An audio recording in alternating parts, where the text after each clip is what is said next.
Welcome back, guys. In this exclusive interview with His Excellency, Mr. Peter Obi, he lambasted President Tinubu over bad economic policies that the president has implemented over the past few months that he has taken over power. So, watch this outburst of Peter Obi against this president government. You'll be shocked at the kind of things he's going to bring to light in this particular conversation. Okay, so let's listen to Mr. Peter Obi. Worry you the amount of money that is going to agencies like they're going to fritter away taxpayers' money? I have several concerns, grave ones, about the budget. I've sent messages about it. If you follow me up into Twitter, you will see where I have complained when the senator, one of them, alleged that there was 3 trillion pardon. I did make a humble appeal that that budget be taken back and looked at to ensure that the right things are there, because you could see it clearly that the budget. Now I'll give you a few examples which I've highlighted. The budget of, say, National Library. A country the size of Nigeria does not have a national library to date. We have the National Assembly trying to build its own library for about 15 billion naira, when the budget of National Library is not up to 1 billion. That is where the whole nation, and I'm sure the amount of their own library cumulatively, if we put all the universities together, you have budget of, again, National Assembly Clinic being 15 billion naira. When, if you put together the entire teaching hospitals, which is, in quotes, the height of our healthcare, if you put teaching hospital of our foremost universities, Ibadan, Nsukka, University of Nigeria, Ahmadu Bello, Lagos, is less than the budget of the capital budget, is less than the budget of National Assembly Clinic. I can go on and on. The Ministry of Science as a ministry, the entire capital budget is about 6 billion. When the budget of the car park of House of Rep and the Senate is about 6 billion. So the priority of the government is to create car park. It's totally much more important. misplaced in today's system. And if you've seen that the pardon, which they said is not true, have now become even a reality. Because if you go where you are now seeing in places of like National Space Research Development Agency, and you're now seeing 80 million for dust bins in Oyo, 80 million for sensitization of unwanted pregnancy,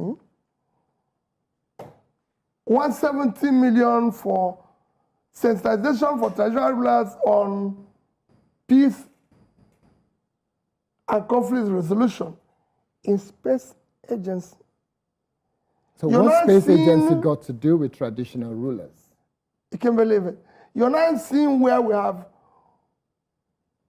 about 300 million over a national news agency of Nigeria for tricycles and school renovation. And you can go on and on and on and seeing things like that. And you ask yourself, how did we come here? Like I've always said, government needs to prioritize our small resources in key development areas, which are health, education, and per capita, pulling people out of poverty. And these areas are not getting enough support. If you talk about your health care, the most important part of your health care is your primary health care. That is the foundation. We have today overtaken India in infant mortality, 7 times our population, and the capital budget of our primary health care for the whole nation is about 59 billion. The cost of our presidential jet at 100 million is about 160 billion. That is 3 times our primary health care. And this is not the only private jet that the president No, has. just the new one we purchased. Just the new one. They said it's 100. We don't know the actual figure because they need to reconfigure it and everything. So when you say they need to reconfigure it, are you suggesting the numbers are being massaged? I don't know what is happening because nobody knows. We now live in an era where nobody knows what is happening. All you know is that you wake up in the morning, they tell you, we've bought these new cars, nobody. That is why I keep saying we must go back to the parliamentary system of governance. Even if we have to maintain the presidential system, we have to include where everything have to be explained. But when you say parliamentary, you know that the Constitution of Nigeria says it's a presidential system. Are you by any means suggesting that there is a need, or you're suggesting and supporting those who say there is a need for a national conference where we decide a new constitution for Nigeria? The way we govern Nigeria, not just the new constitution, the way we move as a country. Yes, I support that. But then we need to also have, we can keep, even if we keep the presidential, there must be a bit of tweak to the parliamentary setting where it will be properly explained, all these expenditures, because the waste is incredible. What we are going through now is never imagined. So how do you constitutionally, and I know you have never said or claimed to be a lawyer, but when you look as a politician who's been in the political domain in Nigeria for many years, how do you think it's going to be possible for Nigeria to have a constitution that says this level of wastage is not acceptable and this number of ministers in Nigeria and assistants and special assistants and senior special assistants will no longer be constitutional? How do you think that can be factored in? I don't think it's a constitutional thing. Constitutional government, because constitutionally now, what we have is not what it should be. The Constitution says 1 minister per state. So 36 ministers. We have 40-something. So it's not a constitutional thing. Should that be adjusted to maybe about 20 or even 16? No, it's a leadership problem. It's a leadership problem. It's getting leaders that are conscious of the fact that our resources has to be prioritized in key development areas that makes a difference. It has nothing to do with it. Yes, we need to tweak the Constitution for what I said earlier. But today what you need is, you need competent leaders that have compassion and are dedicated to prioritizing the resources of the government to key development areas, which are health, education, pulling people out of it, securing the country, making sure things work. The cost of governance and the waste today is criminal and unaccepted. Nigeria has more federal ministers than the United States of America. How do you begin to comprehend and understand why we need so many? Would you suggest that if you were to become the president of Nigeria at some point in the future, you will definitely reduce the number of ministers to how many? How many ministers do you think Nigeria needs? For me, I will stay within the Constitution. But I can tell you the cost of even keeping them and the waste across all the government will be drastically reduced. So forget about what the Constitution says. If you were to have your way and you were to use logic and simple common sense, does common sense say that we need 36, despite the fact that the Constitution says it's 36? Do you think we need 36? I have to look at what they are going to contribute. I have to look at their productivity. What is this they're going to do? Just like I always said, it is just not the number of people. What are they doing? If they are required and they have something they're doing, yes. But that what they're doing will be measurable. People have to feel it and know why they're engaged. Okay, what I'm really trying to pin you down to tell me is, if you have your way and you have executive order that gives you permission to choose how many ministers you want to work with, would you like to have 6 or 10 or 20, or just say 36 is the number, I am happy to work with 36? Thank you very much. I won't tell you exactly what I'm going to use here, but I won't go beyond the Constitution. So what do you say to the current government that has gone beyond the Constitution by having more than 36 ministers?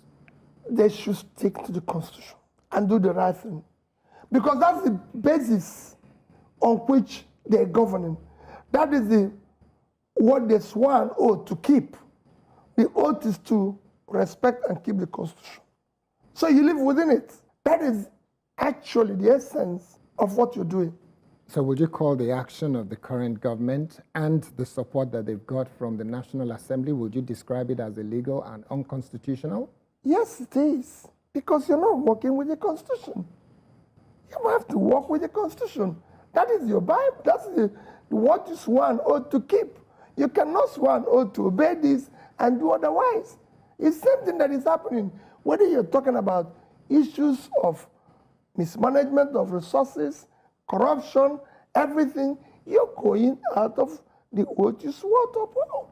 Okay, so let's move on very quickly, because I know we have very little time to go through all the issues that affect the state of the nation.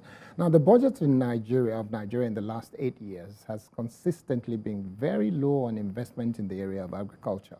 You spent a few days recently in Rwanda, and a paltry sum of 1.5% to less than 2% of our budget is going to agriculture. That provides about 20% of the GDP consistently over the last 10 years.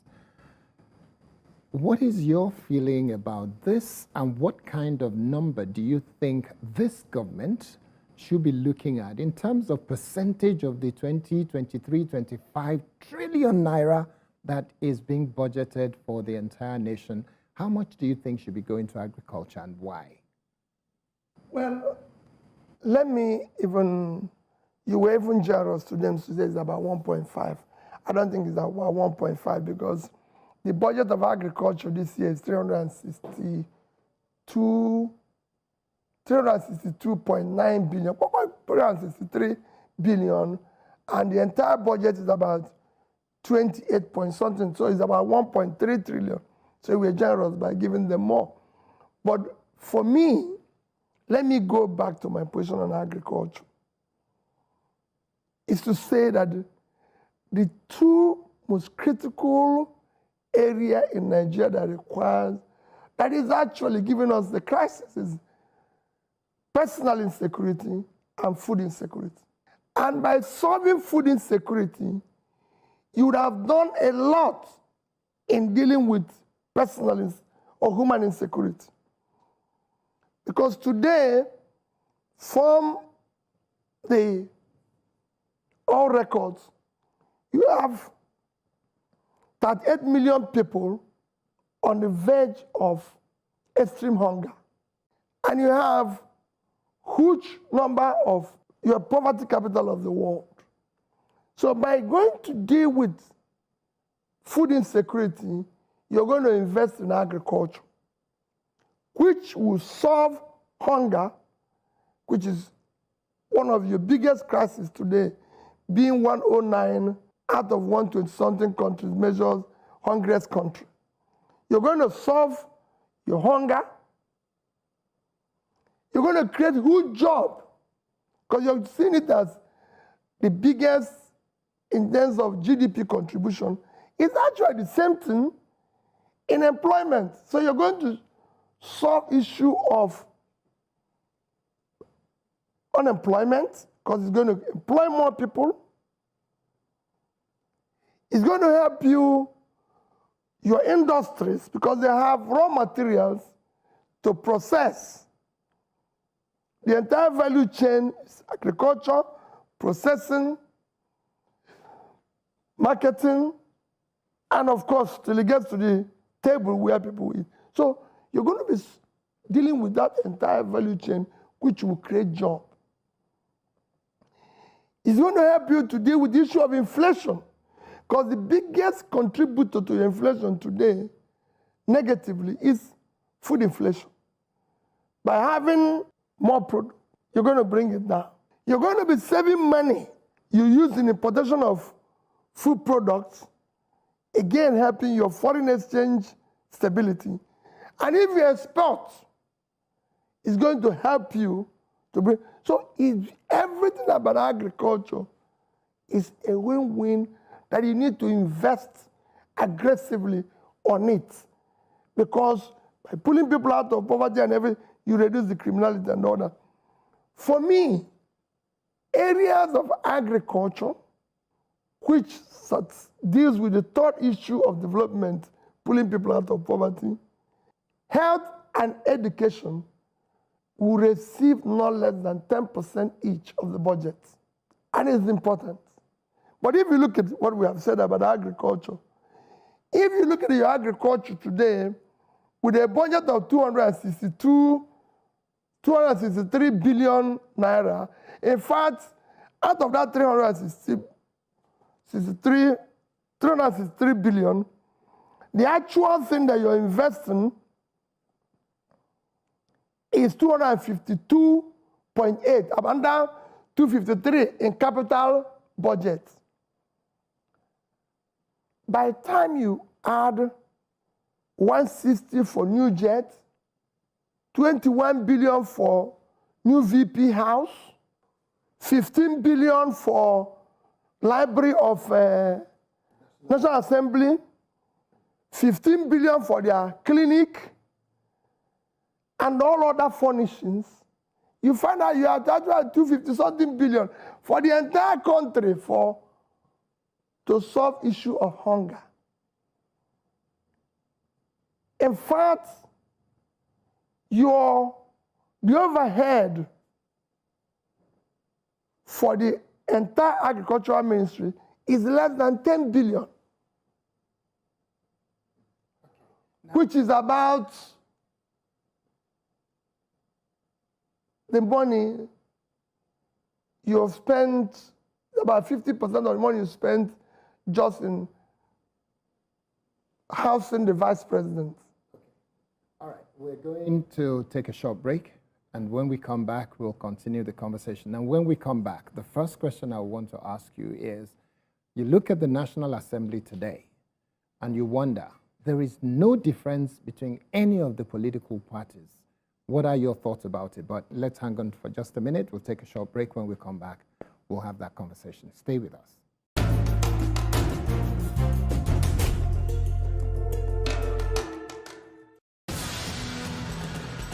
News on the go, live reports, real-time updates, unfiltered stories. I'm Bernard Akede.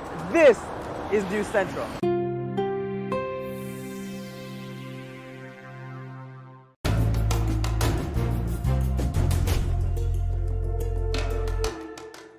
Okay, we still have with us Mr. Peter Obi, the presidential candidate of the Labour Party in the 2023 election, and he was the governor of Anambra State. Mr. Peter Obi, it's great to still have you here.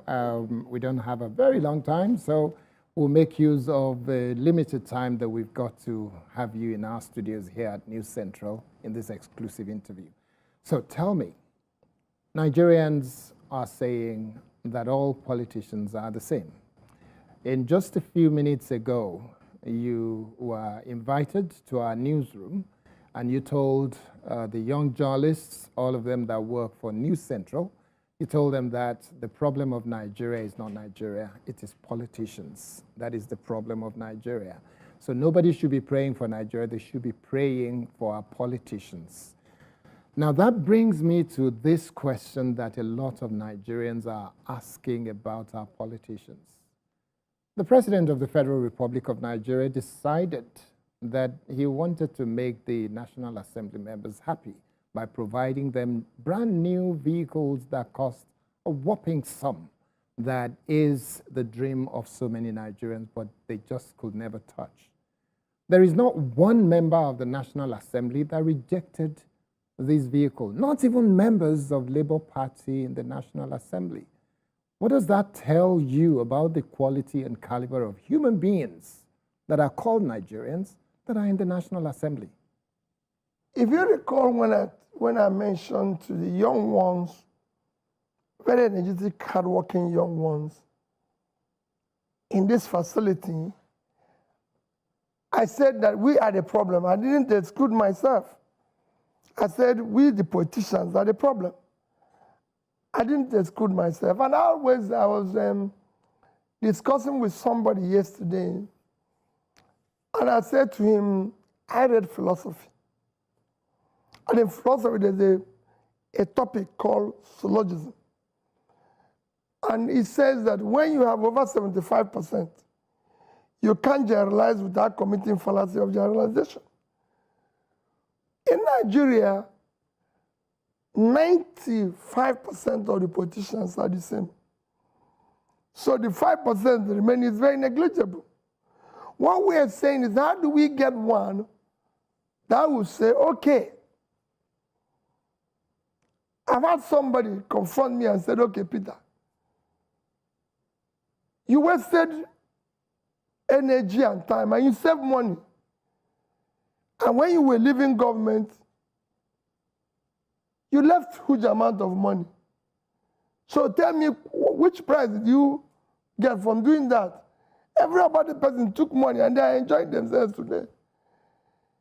You said you don't want to take the pension given to you as governor. So what difference does it make? You would have had a house in Abuja, a house in Oka, government is maintaining you. So it is a general thing that we've all agreed.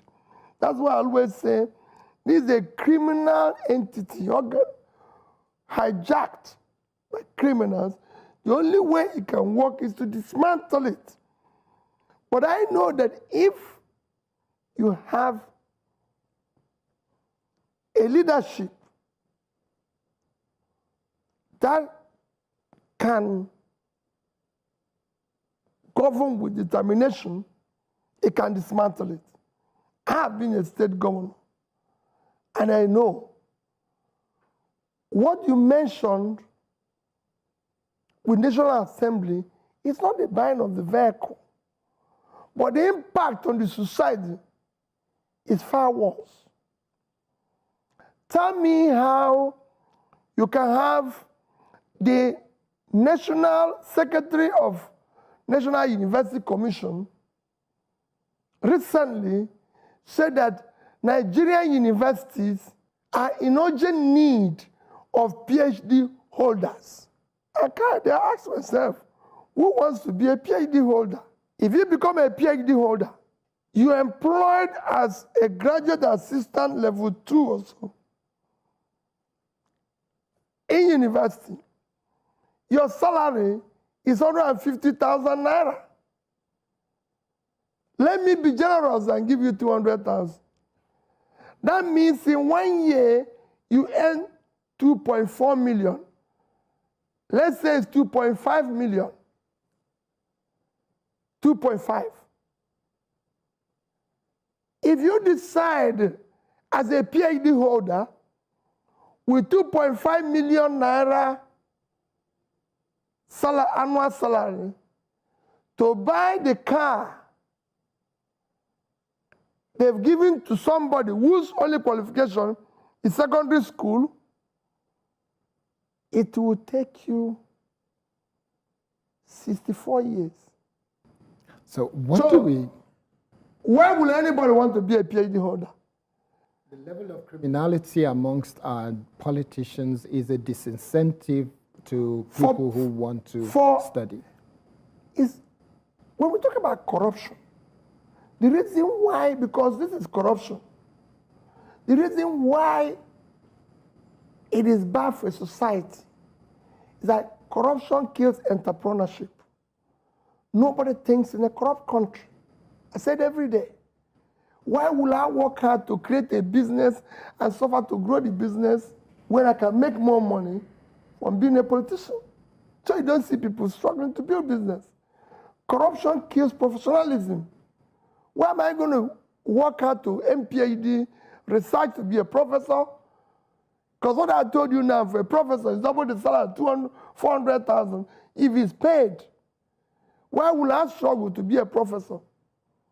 In fact, if you're a professor, your salary, like I said, is 400,000 monthly, 4.8, so call it 5 million annually. For 4 years, without spending your money, you earn 20 million as a professor. 1 month's salary of National Assembly member is 21 million. Why do you want to be a professor? So corruption kills entrepreneur, kills professionalism. So would you advise the president to do what he has done to the Supreme Court by increasing by 300% all university professors? For me as president, we're going to dismantle this criminality. Everybody have to come at the same level, and we discuss the future of the country. And I say it's not without this is something that is verifiable. I was governor of a state. I was impeached within 6 months. You know that, of being a governor. And what was the problem? My own office as governor, there was a budget to renovate my office because it was burnt. The budget to renovate it was 298 million. I spent 42,300,000. That was my number one offense. Number two offense was that in my lodge, where I lived as governor, the entire budget, it was also burnt because they had a crisis before I came in. The budget to renovate the office was 486 million. I spent 81 million in doing everything. That was my second offense. The third offense was that I was saving money. Everybody knew. You can go to Suka and verify. When I became governor, no permanent secretary in Anambra State had a car. No judge had a car. And I said, no. I went to Pijo.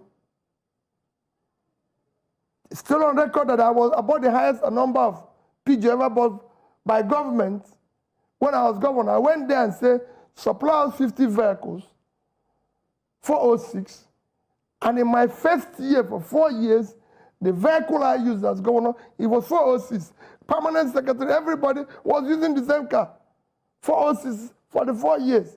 In my first tenure, you can go, these are things that you can go and verify. And we shut down the office of First Lady because they had more money than some of my ministries. I said, hey, wait a minute. What is this? Nobody voted this woman. It's my wife. We love her. We live in the same house. But he didn't campaign. Nobody voted for her. He should have had her own convoy, even with ambulance and everything, creating additional confusion that was not supposed to exist. We shut it down.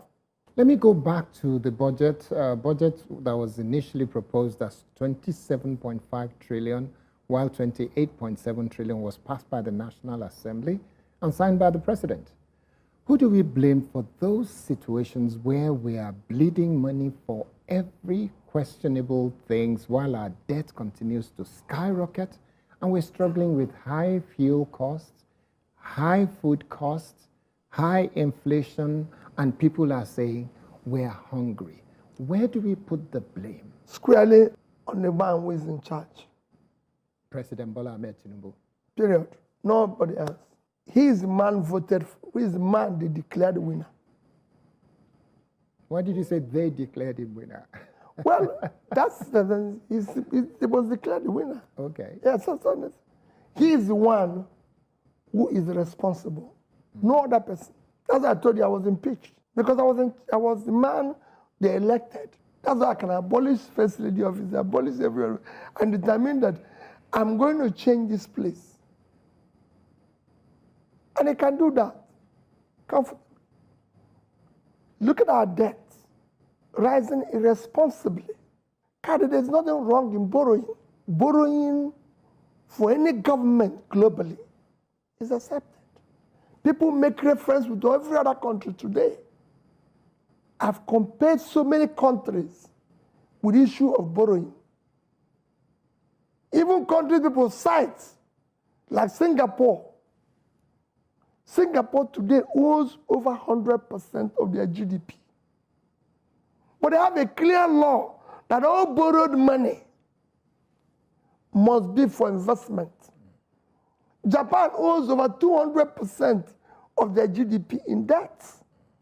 But the money Japan borrowed, most of their debts, apart from being domestic, were used for the economy and the people of Japan. And today, the highest holder of US treasuries, up until maybe 2 years ago, I don't know what happened. China, every other person we reference, have huge debts. But you could see where those debts were invested in. Today, we are the number 3 highest debtor to World Bank. That happened within the past 1 year. We actually estimated that the way we are going will soon be number 1 highest debtor. The projection is that we'll have more than 150 trillion. A country without anything to show for it. A country like Bangladesh is within those 3 highest debtors of World Bank. But they could see the difference.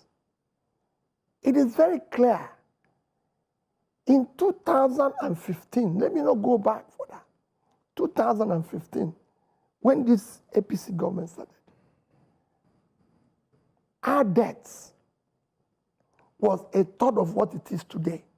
We are now over $100 and something billion. We're now in a situation where we can't explain what happened, but just look at a country like Bangladesh. In 2015, they had huge debts with a GDP of 195 billion and per capita of about 1,300. Today, Bangladesh, as of 2023, is with a GDP of over $460 billion, with a per capita of over 2,500.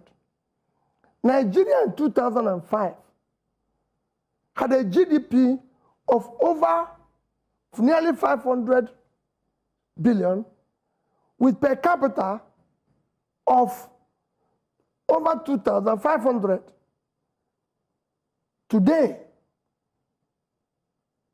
our per capita is just about a little bit over 1,000. Okay. That is the crisis you face. And we have tripled our debts. That means the money we borrowed were all either swallowed by snakes, pythons, tortoise, monkey, lots of things. That's why we are now in this new song of go, where people put the money, the elephants even follow that ate the money, because the man goes to parties. Okay. So it's a crisis situation. Okay, the go one really got me. Okay, we'll take a short break, Mr. Peter Obi. It's great to have you here. We'll take a short break, then we'll go on the home run. We're still having here on News Central Exclusive Mr. Peter Obi as our guest and the one I'm having this conversation with. When we come back, the conversation continues.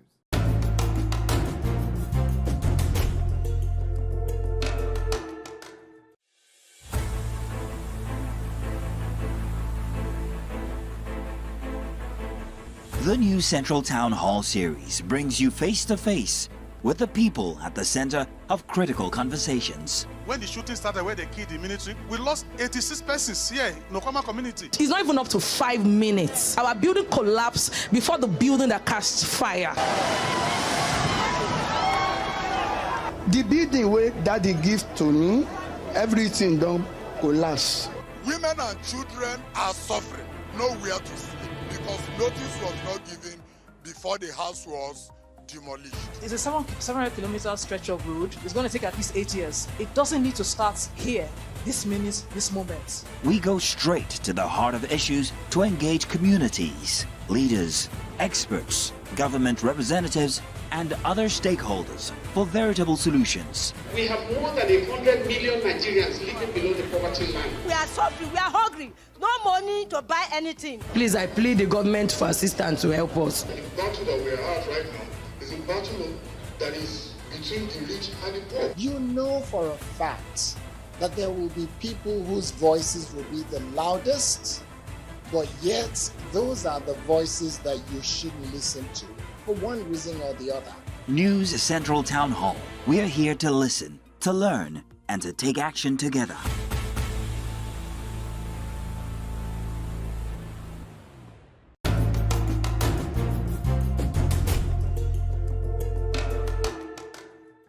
You're welcome back. It's good to have Mr. Peter Obi, the presidential candidate of the Labour Party in the 2023 election, to have him live in our studio today. It's a thing of joy to have you, Mr. Peter Obi. Thank you very much for being with us. So let's move quickly.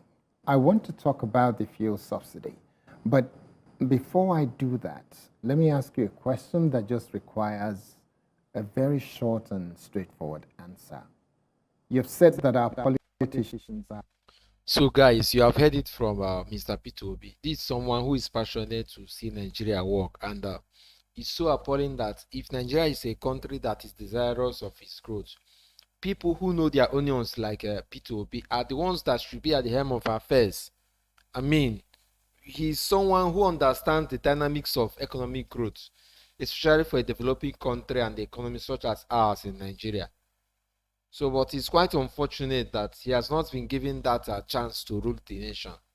I think he's someone with a vision who really has what it takes to push things and make things happen positively that will impact the lives of the common man. But the blunders of President Tinubu's administration will not allow the current administration to do the right things. There are so much cabals, not just in the oil sector, but in diverse areas of the economy and the nation. And it's quite unfortunate. If Nigeria continues on this particular trajectory of poor economic policies, there's nothing that you're going to see other than failure and gross economic flops across different strata of the society. So it's a shame that Nigeria, which is a country that is blessed with human and natural resources, is struggling to find its balance, and most of its populace are below economic line. Most Nigerians are living below $1 per day. This ought not to be so, because Nigeria has what it takes to be the giant of Africa truly, in terms of life expectancy of its citizens, economic growth, and rapid development. But that's not the case currently. So I will look forward to a better country that should cater for the needs of its people. So what are your thoughts, guys, about this particular interview? What do you think? Do like this video, subscribe to this channel, and don't forget to turn on your post notification icon so that you always get notified whenever we post new videos. So I'll see you guys much later in another video. Bye.